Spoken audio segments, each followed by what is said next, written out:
মরে গেছে, তার বাপ মার কাছে ফেরত দেবে তারা? তাদের যুদ্ধ বিমান আবাসিক এলাকায় কেন চালাইছে তারা?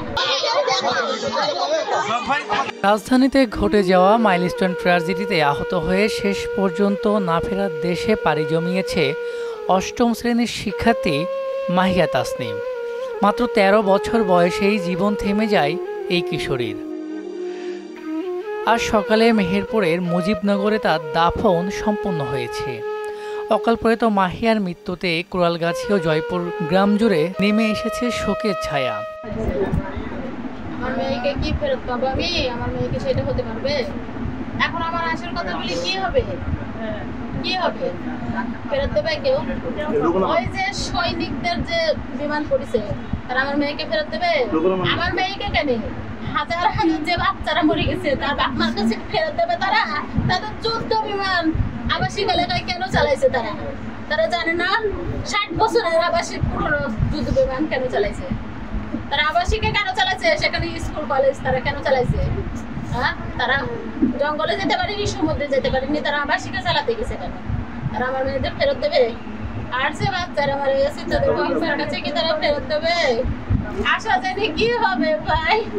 আমার মেয়ে নেই, আমার মেয়ের যে আশা ছিল সেটা আমি পূরণ করবো। আমি বলি কি করবো যে আমার মেয়ে আমার এই আশা ছিল। চুয়াডাঙ্গার কোরালগাছি গ্রামের প্রয়াত প্রকৌশলী মোহাম্মদ আলীর মেয়ে মাহিয়া রাজধানীর উত্তর ১৮ নম্বরে মায়ের সঙ্গে বসবাস করত। সে মাইলস্টোন স্কুল অ্যান্ড কলেজে অষ্টম শ্রেণীতে অধ্যয়নরত ছিল।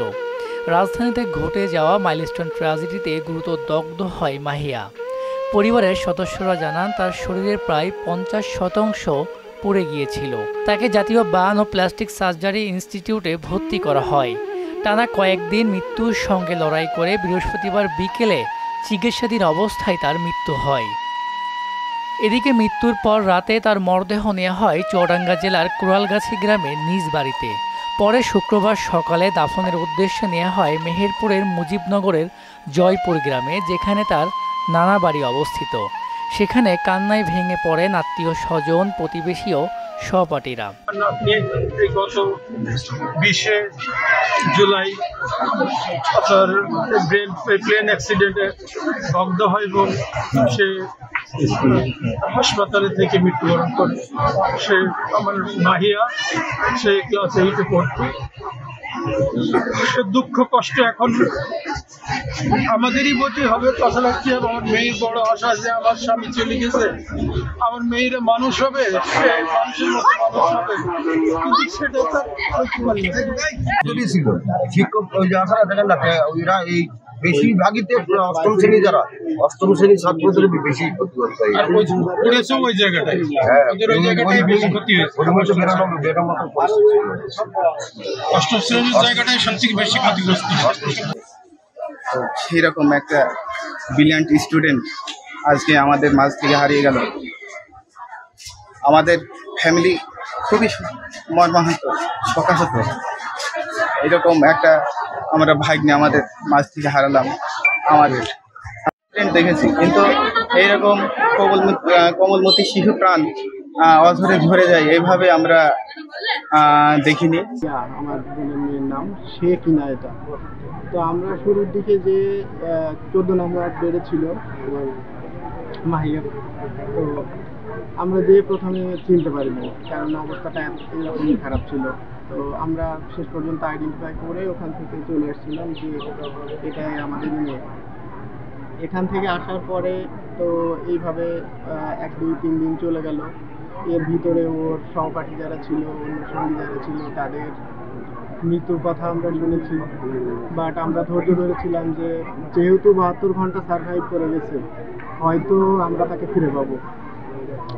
তারপরে শেষের দিনও যেটা ছিল, আমরা বিভিন্ন রক্ত পরীক্ষা এবং প্লাটিলেটের কথা বলা হয়েছিল যে প্লাটিলেট লাগবে, সেটা অ্যানাউন্স করার জন্যই রেডি হয়েছিলাম। কিন্তু যখন প্লাটিলেট দিবে, রক্ত নেওয়ার জন্য রক্ত নিতে গেছে আমাদের ডাক্তারের ভাষ্য মতে, তখন আসলে আর রক্ত আসেনি, অর্থাৎ হার্টবিট শেষের দিকে। এটা গত দিনের 3:30টার দিকের ঘটনা। পরবর্তীতে আমাদেরকে জানালো যে আসলে আপনাদের মেয়ে আর এখানে জীবিত নাই, একে নিতে হবে। ওরা যেটা করছে কিছুটা সবসময় ডিলে করছে, আমাদের যেটা মনে হয়েছে মৃত্যুর খবরটা ওরা অনেক পরে দিচ্ছে, এটা ওরাই ভালো জানে আইসিইউ এর ভিতরে। তো এই আমরা জানতে পারার পরে পরবর্তীতে নেওয়ার যে প্রসেস সেগুলো করে আসছে। এ মৃত্যু যেন মেনে নেওয়ার নয়, এমন ঘটনা যেন আর কোনো মাহিয়ার সঙ্গে না ঘটে, এমন দাবি সকলের।